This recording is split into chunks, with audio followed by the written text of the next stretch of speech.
life.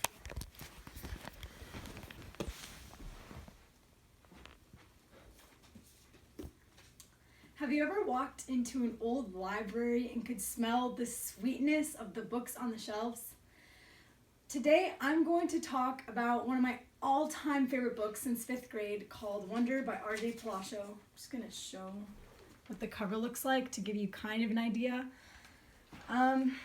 This book is realistic fiction. What that means is that the story is created, it's imagined by the author, but it can also be a story that could potentially happen due to realities.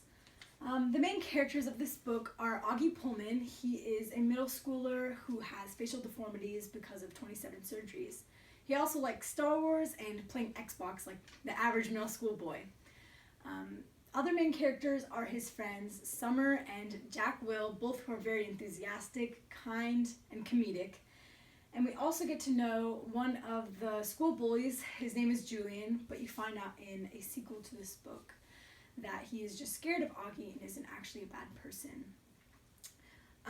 This book takes place at Beecher Prep Middle School in Upper Manhattan in modern times.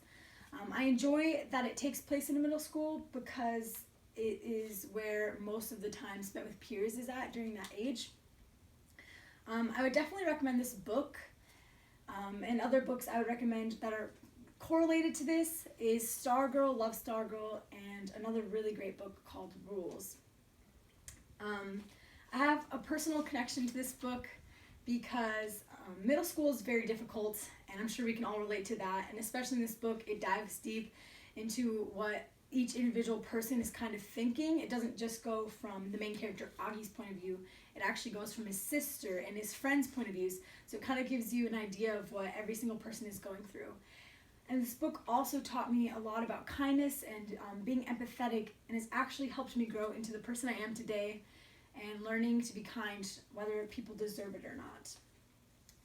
This book is very important to me because it taught me that it is important to make friendships that will help you mature and grow. And also teaches me a lot about family bonding. So I'm actually going to read an excerpt from, if you own this book or have an ebook of it, it's on page 307. I'm going to read two excerpts actually. Okay. So to give a little context to this excerpt, what happens is at the end of the school year for 5th grade, the main character actually gets called for an award for being an outstanding student. So I'm going to read that. I wasn't even sure why I was getting this medal, really. No, that's not true. I knew why. It's like people see you sometimes and you can't imagine what it would be like to be that person, whether it's somebody in a wheelchair or somebody who can't talk. Only I know that I'm that person to other people, maybe to every single person in that whole auditorium. To me, though, it's just me. I'm an ordinary kid. But hey, if they want to give me a medal for being me, that's okay. I'll take it. I didn't destroy Death Star or anything like that, but I did just get it through the 5th grade, and that's not easy, even if you're not me.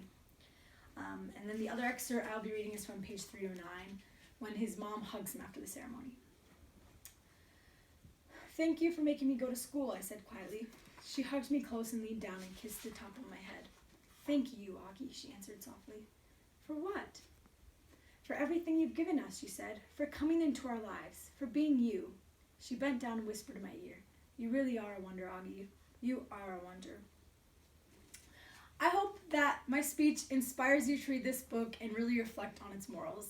And thank you for your time.